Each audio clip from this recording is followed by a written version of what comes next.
ಬೆಂಗಳೂರು ದ.ರಾ ಬೇಂದ್ರೆ ತದ್ರೂಪಿ ವಿದ್ಯಾರ್ಥಿ ಗಮನ ಸೆಳೆದ ಆರಂಭೋತ್ಸವ.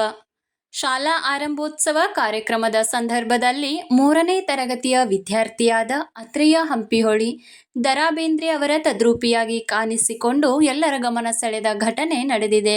ಬೆಂಗಳೂರಿನ ಆರ್.ಎನ್.ಎಸ್. ಶಾಲೆಯ ವಿದ್ಯಾರ್ಥಿಯಾಗಿರುವ ಅತ್ರೇಯ ಕನ್ನಡದ ಮಹಾಕವಿ ದ.ರಾ ಬೇಂದ್ರೆ ಅವರ ವೇಷಭೂಷಣ ಧರಿಸಿ ಕಾರ್ಯಕ್ರಮದಲ್ಲಿ ಭಾಗವಹಿಸಿದ್ದು ನೋಡುಗರ ಮೆಚ್ಚುಗೆಗೆ ಪಾತ್ರನಾಗಿದ್ದಾನೆ.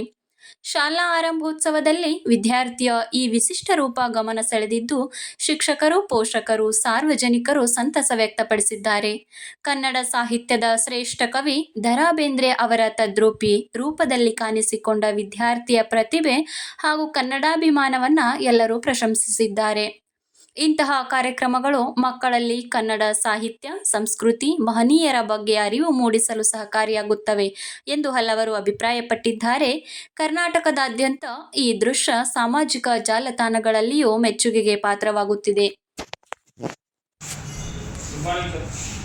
ಪ್ರೀತಿಯ ಪ್ರಾಂಶುಪಾಲರೇ, ಗುರುಗಳೇ ಹಾಗೂ ನನ್ನ ಪ್ರೀತಿಯ ಗೆಳೆಯರೇ, ಶುಭೋದಯ.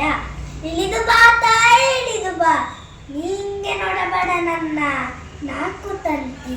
ಈ ಕವಿ ಕೇಳಲಾರ್ದವ್ರು ಯಾರಾದ್ರೂ ಇದ್ದಾರೇನಾ? ನನ್ನ ಅಂಬಿಕಾತನೆಯ ದತ್ತ ಅಂತ ಕರೀತಾರ, ವರಕವಿ ಅಂತ ಕರೀತಾರ. ಆಮೇಲೆ ಜ್ಞಾನಪೀಠ ಪ್ರಶಸ್ತಿನೂ ಕೊಟ್ಟು ಕನ್ನಡಿಗರು ನನ್ನ ಭಾಳ ಪ್ರೀತಿ ಮಾಡ್ಯಾರ. ನಾ ಯಾರು ಗೊತ್ತಾಯ್ತೇನ್ರಿ ನಿಮಗ? ದ.ರಾ ಬೇಂದ್ರೆ. ಜೈ ಭುವನೇಶ್ವರಿ. Thank you.